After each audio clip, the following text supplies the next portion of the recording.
Welcome back. We're here with another author interview, another of my fellow authors in the upcoming Voices the Future short story collection. Kristianne, welcome. Thank you. I'm so happy to be here. Yeah, so to kick things off, I was just curious if you could share a little bit about yourself, whether that's what got you into writing, or kind of who you write for now.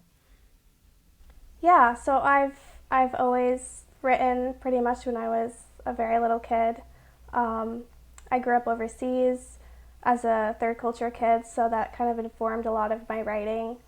And I kind of started out writing more fantasy, and now I've switched to writing historical fiction, um, historically inspired tales about girls who are trying to find their place in the world and figure out who they are for young adults. So, Nice, nice. So, more specifically, then, in the short story anthology that we're both a part of, can you share a little bit, like the title and maybe a brief description of what your short story is about? yeah, so the anthology is called Voices of the Future Stories of Healing and Home. And then my short story is called Sailboat of Dreams. And it's about a girl who tries to fix up a sailboat that she finds abandoned um, on the rocks for her mother, who's chronically sick, so that they can go on a trip to Europe for her birthday. And through that journey, she kind of learns many different lessons about grief and healing, and that although dreams don't always stay the same, they can still help us keep moving forward even when it's very difficult. Nice. Yeah, I typically read mostly like fantasy. I grew up reading a lot of mystery novels, but kind of through my college experience, I ended up reading more like whether you call it realistic fiction or contemporary fiction. And especially over the last like probably year, I've read a few short stories that are more contemporary, and I've been really impressed and really kind of the spark was rekindled in my heart for that genre. And your story was definitely one of them. I really enjoyed getting the chance to read your story, and just it was a really fun setting.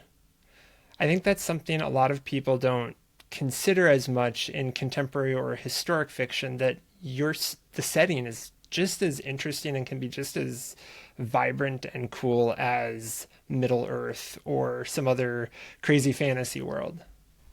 Yeah, I think that's the fun part about historical fiction is that you can kind of dive into the research part of it and try to find like some really interesting historical facts about your setting and kind of bring that to life in your story. So that's a really fun part of it.